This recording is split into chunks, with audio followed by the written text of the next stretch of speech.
Welcome to Nurse Burnout Solutions, the show that empowers you to beat stress, reclaim your energy, and discover lasting fulfillment in your nursing career. I'm your host, Betty McLean. I'm a nurse with over 20 years of experience, and I'm also a certified life and certified burnout coach. I'm here to share expert insights with you, a lot of practical tools, and some inspiring stories. So join me as we navigate the challenges of a career in healthcare, and I help you find renewed purpose and resiliency, one episode at a time. It's been such an interesting, the last 6 weeks for me has been really interesting. High levels of stress. We're in the middle of, so I've got all my normal, I've got a job that I go to. I've got my coaching business that I'm running. We've got family drama, all the things, right? All the normal things of life. And then we're building a house. We broke ground about 6 weeks ago. And it has been so interesting to see my brain deal with stress. Because if we had attempted this 2 years ago, before I had the tools that I used to help my clients deal with stress and prevent stress from turning into burnout, if we had attempted this 2 years ago, I don't know if I could be sitting down having conversations with anyone, to be perfectly honest. So it's just been so fun watching my brain get super stressed out and then having that moment of awareness and being like, oh, you are really stressed right now. What do you need to do to bring that stress level down? And then being like, oh yeah, I need to take some breaths. I need to tell my husband I need a moment, right? And use all those good communication tools and lower that stress level and then move on with the conversation or shelve the conversation for later or make the decision that we, whatever it is that we needed to do in the moment. So the last 6 weeks has really been a testament to how learning awareness and putting coaching practices into place in my life has helped me really, truly manage my stress. Because I think that's where we can get a little in the weeds. People think that we need to get rid of all of our stress and then we won't burn out, right? And it's like, no, life is stressful and that's okay, right? It's that mindset shift. Yeah, life can be stressful, but it doesn't have to lead to burnout, depression, anxiety, kind of the end stages of burnout where you can't interact with your loved ones. You can't take care of yourself. You're seeing autoimmune diseases, that kind of stuff. So anyway, the last couple of weeks have been really interesting, watching myself really be able to manage the stress to prevent burnout rather than trying to ignore the stress, push it away, not acknowledge it, all the things I used to do, right? The things that got me into burnout, avoiding, buffering with social media, over drinking, overeating, right? All of those things, trying to avoid the stress and push it away rather than actually managing it, being like, yeah, of course this is stressful. This is life. This is building a house. It's stressful. And let's implement some awareness. Let's implement some conversation techniques, right? Anyway, that's been my life for the last 6 weeks, and it's actually been really fun. Right?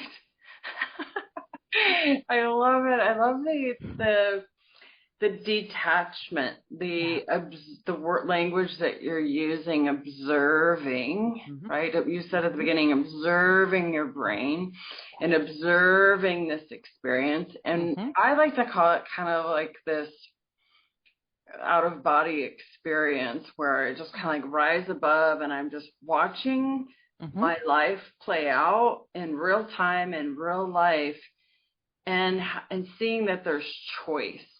I can choose to see that this is a stressful, challenging, difficult, painful, awful experience, or I can choose to flow through it, right? Using, like you said, all the tools that you've learned and actually applying it in real life and seeing how it manages and navigates those thoughts, those beliefs, how you're reassuring your brain and your nervous system that you're safe, that I'm okay, that this is fine, this is all working out as it's intended, and witnessing your life almost in a way that's, some people don't like the word surrender. I guess it just depends on what meaning you put on it and how you interpret that meaning, but it's really about, I think, being okay, right? Because you're right. If you put bubble wrap around yourself and you X people out of your life and you isolate yourself completely, that's not living fully, right? And so whenever I feel a negative feeling, to me, it's like I get excited because there's something there to learn, to evolve, to grow, to improve on, because that's just an old memory. My brain has some sort of protection kicking in, trying to protect and serve me, where if I run from it, then it becomes bigger because my brain's like, oh, saved you and protected you from the saber-toothed tiger. So I will remember this pattern, this loop, and I'll protect you more next time. So again, more bubble wrap, more protection, more isolation, more whatever. And that, I think, is such a great point in you're seeing it in your own life. And for me, it's this house that I'm in.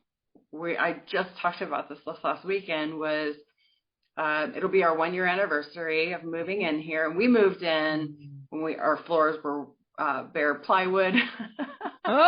So been through 6 years. It took us 6 years to build, a little over 6 years. There were gaps of time because we did ours through COVID, sadly.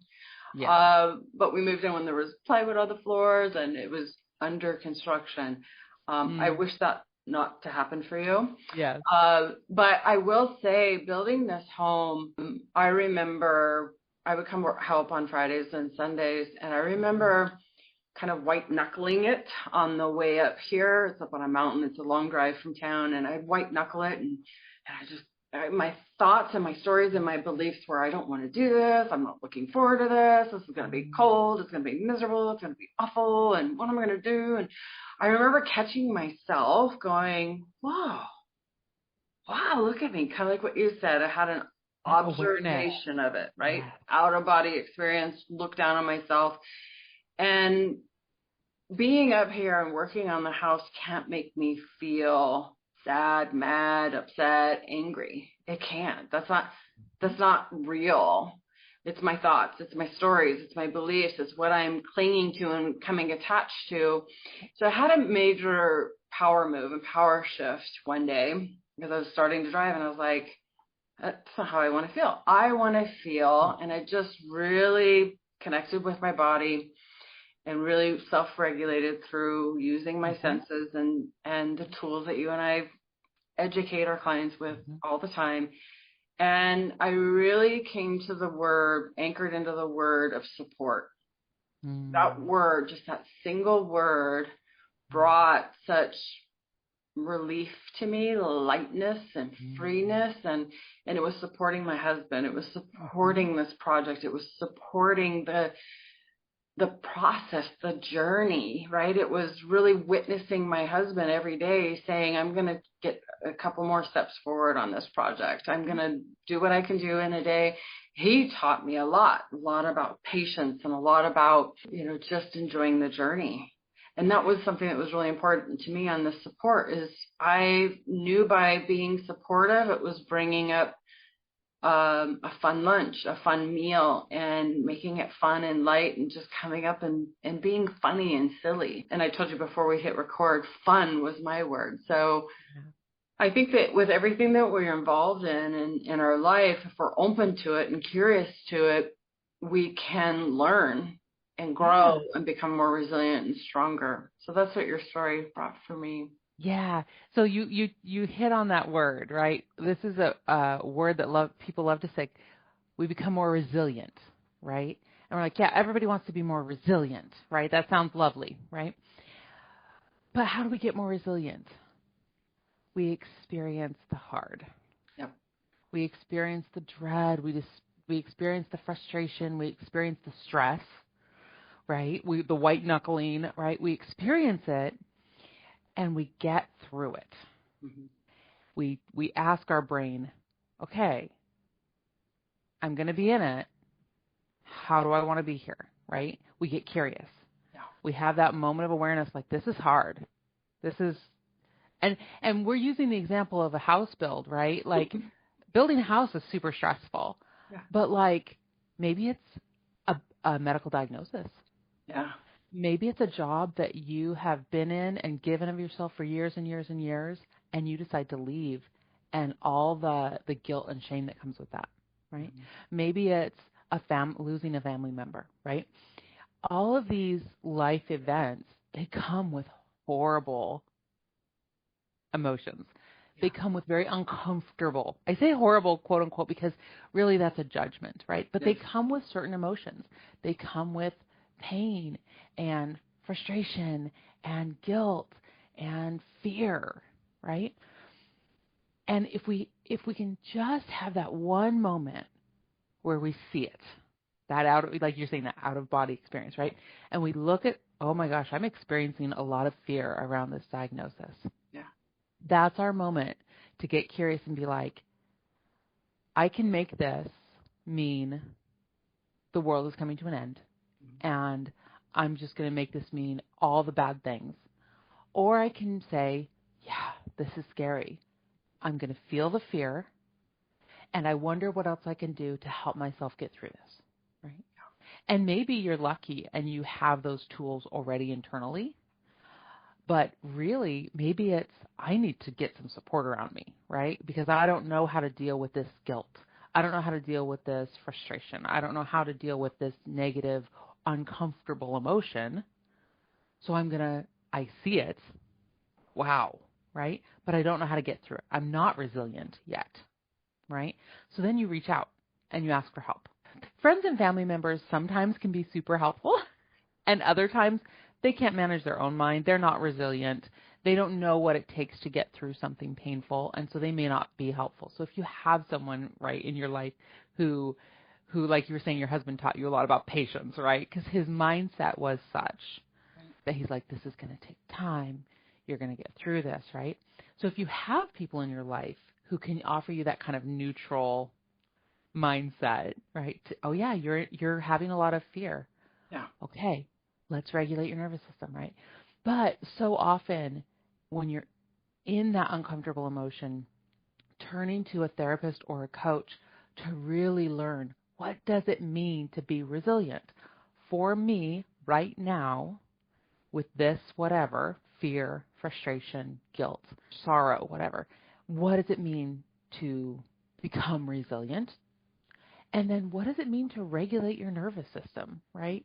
It's so interesting because you can jump on the internet and have 20 videos, all of these words, burnout, resilient, growth, all these words. It's like, okay, cool. But what does it mean for me right now? Me sitting here on my couch sobbing because I don't know what to do with this fear.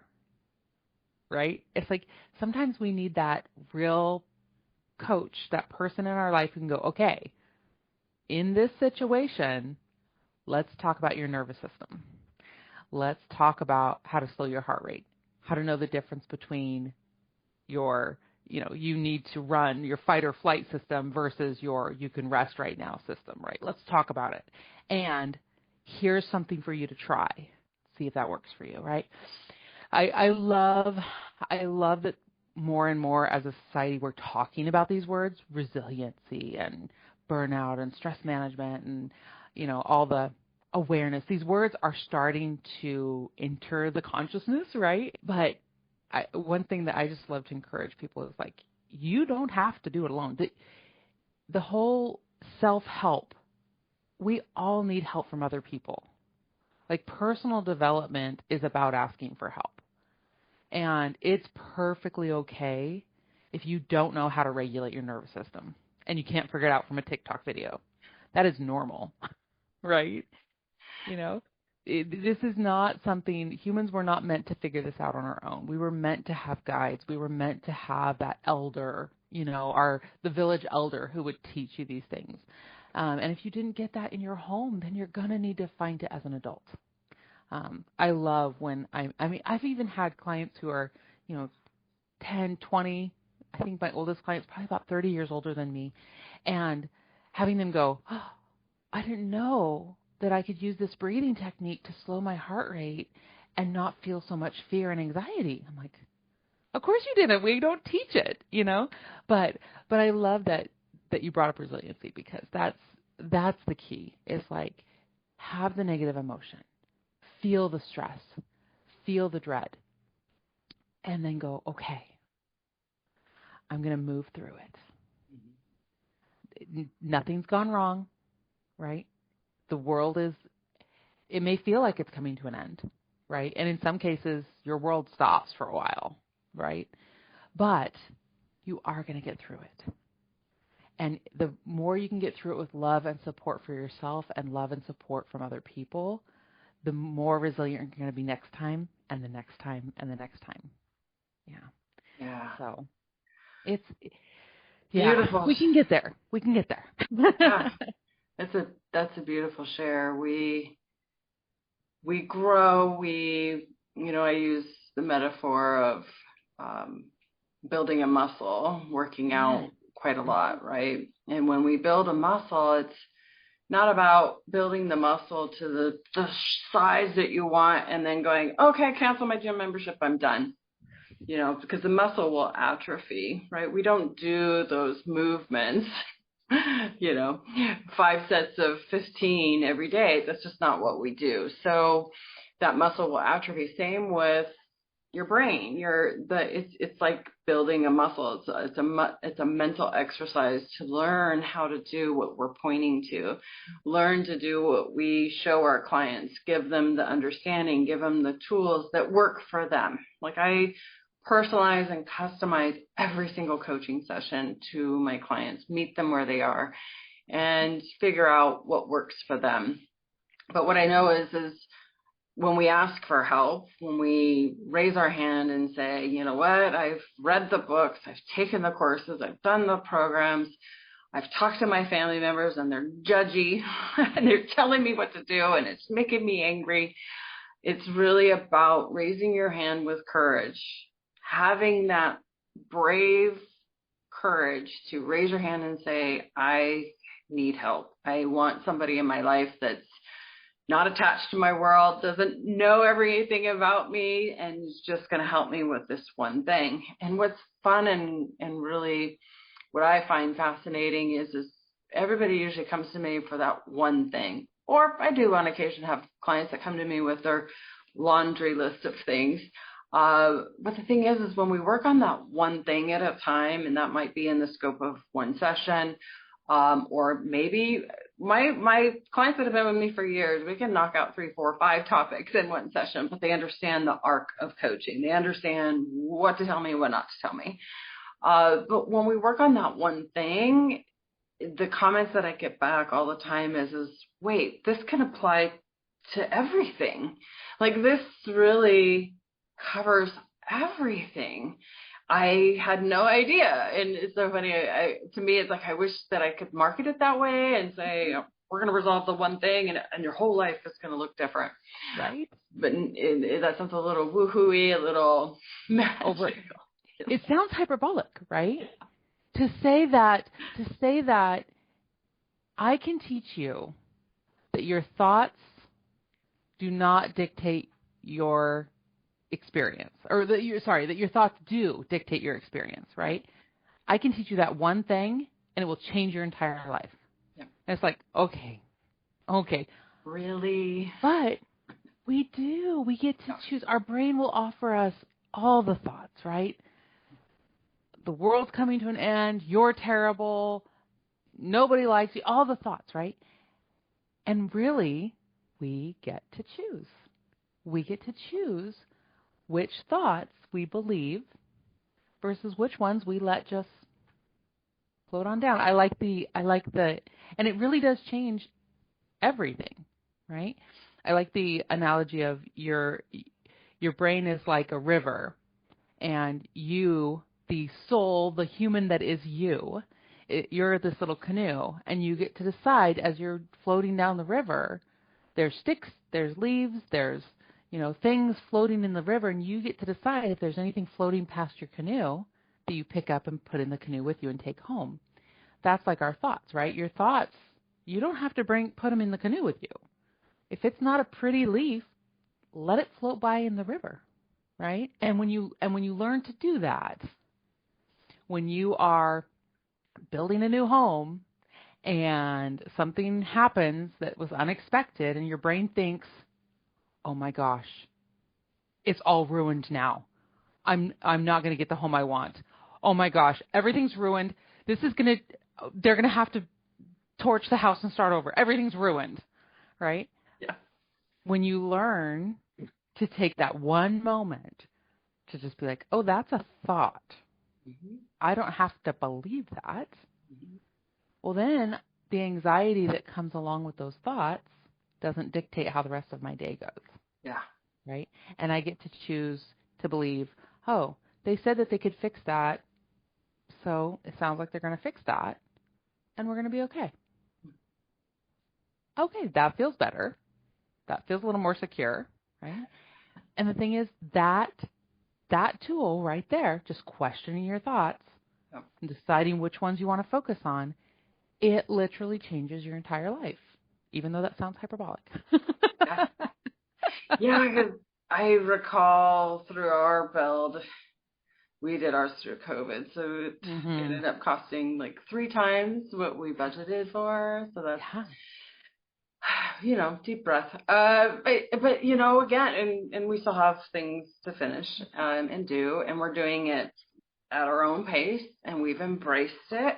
We are rolling with the tide. We're enjoying the process, enjoying the journey, and just seeing it as, it is what it is. And that's my husband's favorite saying, it is what it is. And so, again, he teaches me to just, really take the emotion out of it, right? When we look at our situation, our circumstance, whatever's happening externally, we look at it neutrally.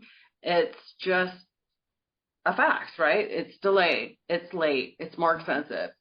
It's us humans that make meaning out of it. It's us humans that take it personally. And again, that's outside in, where I teach my clients, and I know you do as well, points to inside out, right? It's really being able to stand in your own power, feel the feelings, right? Because all of our feelings are valid. Every feeling that you have is valid because your feelings are a thought and a belief. When you realize that it's a thought and a belief, and you choose in that moment to see that you have an infinite number of options on how you want to feel about the situation or circumstance, it really opens up your mind to so much possibility, right? And again, taking the emotion out of it, what's the fact? It's delayed, right? They're not able to show up this week or next week, and that's okay. They'll get it done. They said they would do it. It'll get complete when it gets complete, and we'll go from there. So it's really, I love what you point to, and I love that we both have this story of building a house, and we can learn so much from it. How it really, when we decided that we were moving forward with the build, and I would tell people that, they would say, oh, it's so stressful. And it was so funny because I believed them. I'm like, okay, I understand that. But I had these tools at my disposal, and I'm like, I know that all stress is manageable. Yeah. I know that. So when we would hit, the first month, there's been several things, right? And just having that awareness of like, oh, here's the stress. Oh, but you know what? I know how to manage this. And not to say that I didn't have some big emotions, right? Yeah. But that moment of awareness of like, oh, I see it. Okay. This is what they're talking about. This is the stress, right? And then I choose to let that thought just exist over there. Yeah. Right? And I choose to lean into that resiliency, lean into my tools, right? And really that can, like you were saying, that can be applied to everything. So it's, if you can learn to be resilient, again, like be okay with all those uncomfortable emotions, all that stress, all those things that are uncomfortable, and learn that like, I'm going to get through this, right? Yeah. you don't have to get into burnout. That is not an inevitability of stress and difficult jobs and, all the things. But you have to learn those tools and raise your hand and be courageous and say, I'm here for it. Let's go. I need the help. Let's go. I think the power of perspective, I think, is really key there. I think that you touched on teaching your clients power, right? Yeah. And I think this is so key because especially for my audience is nurses, right? Specifically. We all can help anyone, right? Everybody has a human brain. I can help you. Yeah. But so often I hear healthcare workers and nurses say, the hospital this, the administrator that, and to be perfectly honest, I say it too, right? Our healthcare system's a mess. You hear these things, and it feels very true. Mm-hmm. And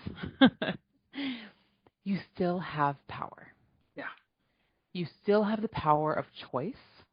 And this is a hard concept that it's a hard sell. But when I can help my clients make that shift, you're choosing to stay in the job that's uncomfortable. You're choosing this particular hard thing.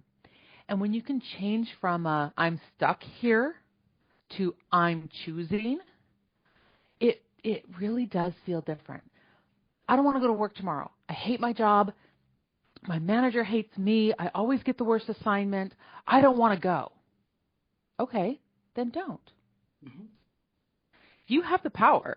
Mm-hmm. Well, then I'll have to use my PTO. Okay, then choose to use your PTO. Well, I'm saving up for a vacation. So you are choosing to go because you want the consequence of saving your PTO, right? And to me, that's exciting because I could choose to stay home. Now, there will be consequences. Power of choice does not remove consequences, right? But I can choose. I can choose to never speak to that person again. Or I can choose to continue to talk to them and just know that they're always going to say that thing or talk about that topic that I don't want to talk about. But that's okay. Yeah. Right? They can. Yeah. That's fine. I'm going to choose to just let them stay in my life with certain boundaries in place. Right? And that's very empowering to me. Right. And what I hear and what I take from what you're pointing to, and this is what I've been working actually very deep with a lot of my VIP clients, is noticing in your own language, your own thoughts, the things that you're listening to, the people and things. When I say things, it means like TV, radio, YouTube, TikTok, all the things. Notice the people that are in your environment, the things that are around you, you, yourself, all of it, where there's blame and complain. Mm-hmm.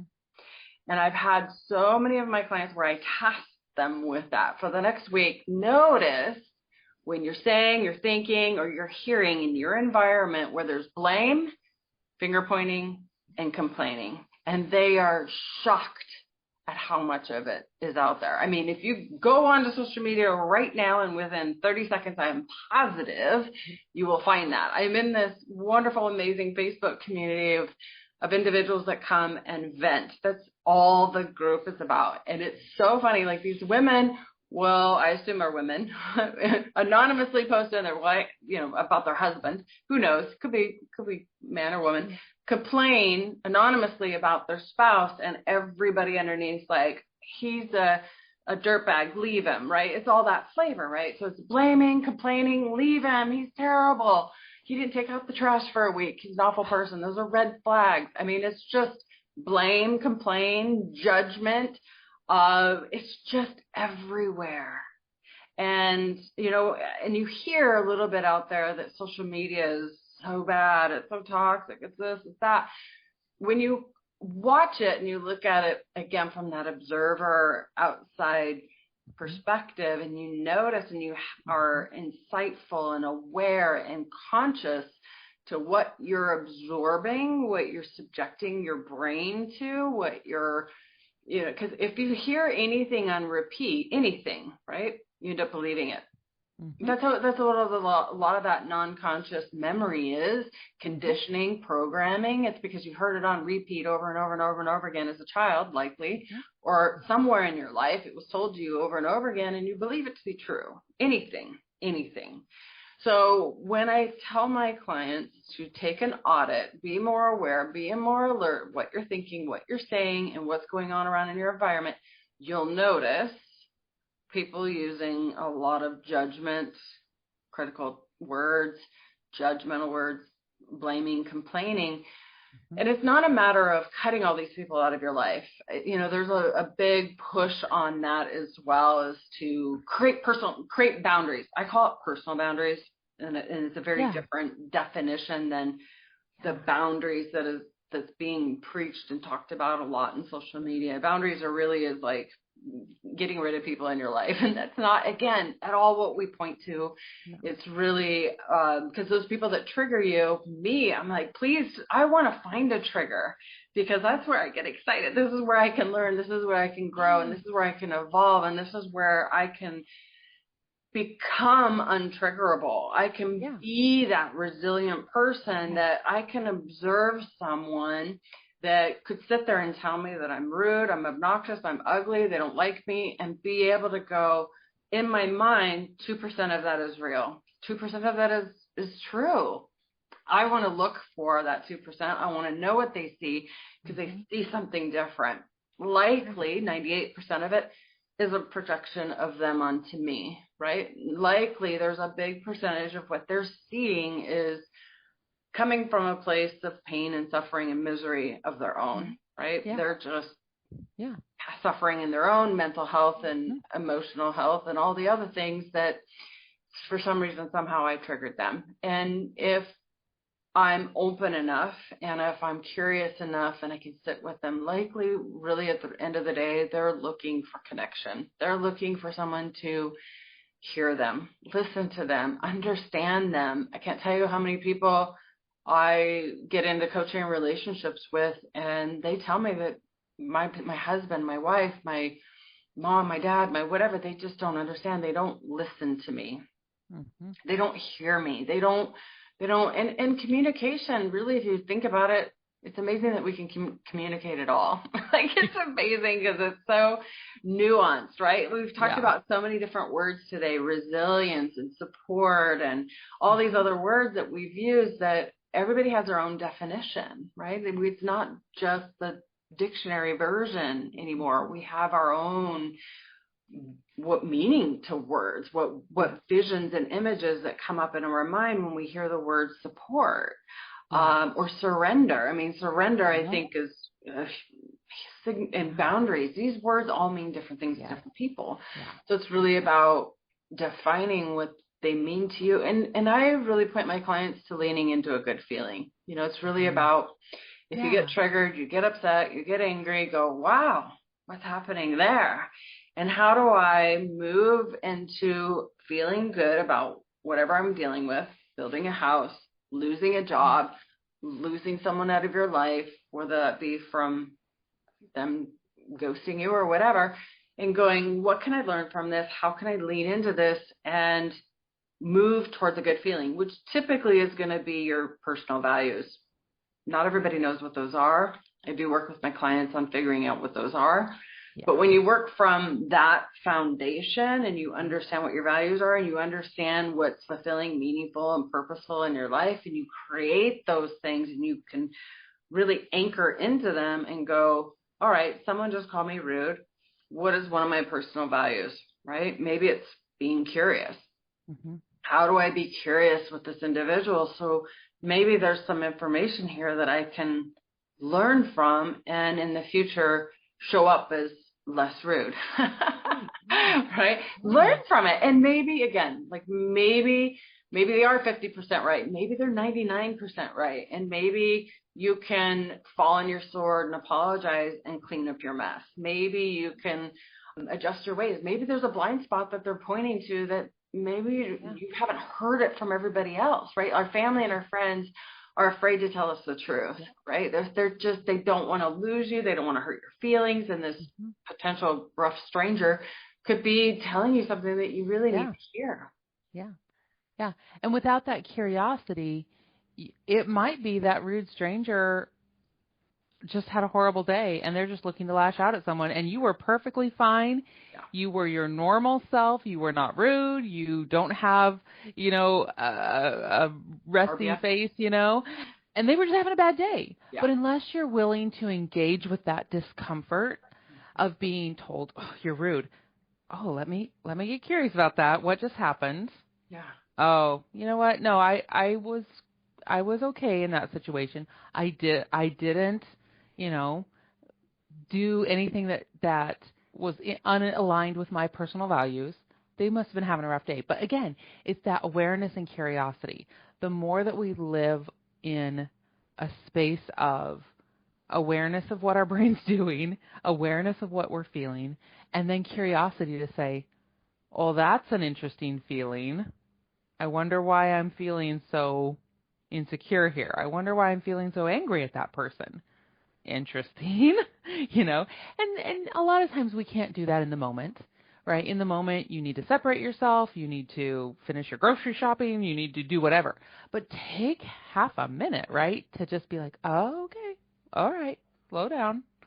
We're safe. I'm gonna journal about that tonight. Or when I'm on my way home from the store, I'm gonna replay this situation in my head and see if I was being rude. Right? It really does just take a little bit of curiosity. And the really cool thing about awareness and curiosity is the more you do it, the easier it becomes. Right?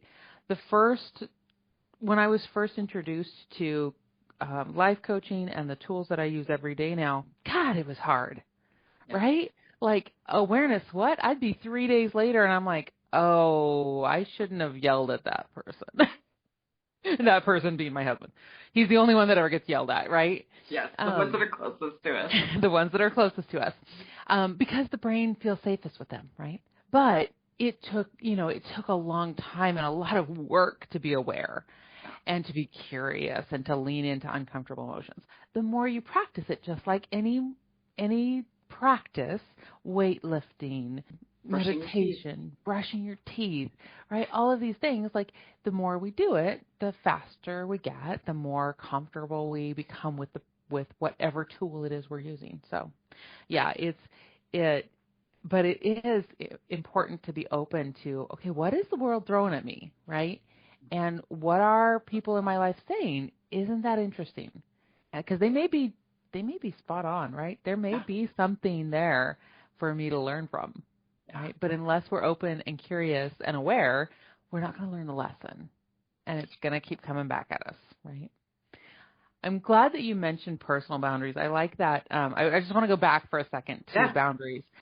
I like that you differentiate and say, we're going to talk about personal boundaries. I like that because boundaries is a big word, right? Mm-hmm. And lots of people talking about it, lots of people using it to mean things that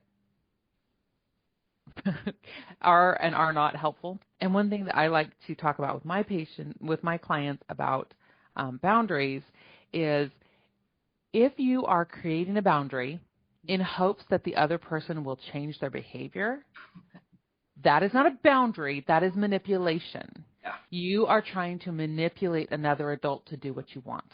Right. Rather than just having a candid, open conversation with them and seeing if they're willing to do the thing you need, right? So if you're creating a boundary and hoping that the other person will change, FYI, that's manipulation. Stop it. You're being a dictator. Right. But if it is about your personal boundaries, this is how I keep myself whole. This is how I keep myself curious and open and aware and balanced, right? Okay. Now we can have that conversation with that other person and say, well, you know what? I don't have people saying those things to me. So you can say those things, but I'm going to leave the room. Yeah. Right? They don't have to change at all. Right. But you get to make the decision about whether you stay in that relationship. I have people in my life who, if they start talking about politics, I disengage from the conversation. Yeah. Right? Not everybody. I engage in conversations about politics with certain people, but there are certain people that if they start talking about politics, I will offer a subject change, and if they can't do that, then I get up and leave the room. Yeah. Right? Because it's not about making them stop talking. Right. It's about protecting my own energy. Yeah. And I've done the work, the awareness, the curiosity to say, can I have a conversation with them about this topic and still feel calm and connected to them and respectful of them? Or if we go down that road of that conversation, am I going to get really upset and angry and not be able to look them in the face for a week because I don't agree with them and they will not listen to me, right? I'm like, oh, okay, I've done the work around that. I'm like, okay, that's a boundary for me, right? And so, again, the more aware and the more curious we get of our own internal world, the more we can show up. I can show up with that particular person that I'm thinking of. I can show up and have beautiful conversations with that person. We have a lovely time hanging out, and I get to show up as my best version of myself, right? And that makes me really happy. Yeah. Right? And that's, I think, where stress management and resiliency and boundaries and all these things, they're important, right? But what does it mean? It means I can show up in the relationships that are important to me with love and all the things that matter to me. I can show up in that and offer that to other people because I've done the work to manage my stress and to know where my boundaries are so that I feel calm, right? All of those things. And is it hard work? I mean, it's work. I don't know that I would call it hard work, but it's work, right? It takes work to become aware and to stay curious. And it takes work forgiving yourself when you have that moment where you don't show up the way you want to, right? When you show up angry, when you show up not your best version of yourself, you forgive yourself and you learn and you grow, right? But that's the beauty of this kind of work. The work that we do with our clients, like the beauty is more and more people are showing up with their stress managed. They're becoming more resilient. They're setting personal boundaries. They are showing up and living their lives with awareness and awakeness and curiosity, right? And I just think that's amazing. I think that's the thing that just excites me the most about being a coach. Oh, yeah, for sure. Yeah. Yeah, I think just to add one final touch to what you're talking about there as far as the personal boundaries and burnout, I think what I see a lot is the being able to say no. Yes. You know, that's a person. And for me, when I define personal boundaries, I love your definition. And I want to add to it. And it's really, it's saying the same thing in a different way. Is really, it's protecting and guarding your mental, emotional, and physical energy. Like it's really prioritizing yourself first. It's putting in, for instance, in just a day, just looking at your day going, what are the things that I need for my mental, my emotional, and physical energy, and making it concrete, putting rocks in your schedule, and then the rest of life falling in the cracks. Yes. That to me is a personal boundary. So that's how I define it with my clients, is just really, because what ends up happening is in the cracks, in the spaces, in the where life falls in between is usually interaction with your family and your friends, and then you show up 100%, right? Your battery is fully charged. You're really feeling refreshed. You're hydrated. You're fed. You're taken care of.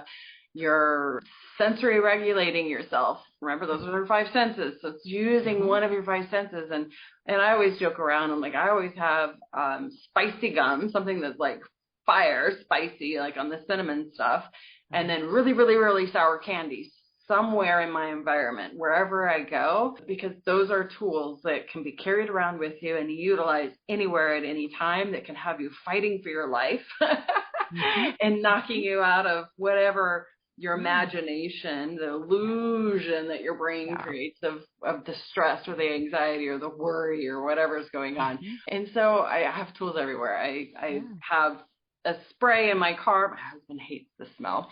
I love it, but I'm like, I need a little sensory regulating, but different things, different tools, different ways to move myself into being very present with my body. And I love that you talk about breath. I love that you talk about heart, because these are things that, we think if you really zoom out and expand out and realize how grateful we can be with this body that we've been given and this life that we can experience things in 3D if we really want to. Like really, if that's what I've learned through my journey so far through coaching, is that I look back at myself 15, 20 years ago, and I was really looking like through tunnel vision because I wasn't eating properly. I wasn't hydrating properly. I was always stressed out. I thought it was a competition of who was most stressed out.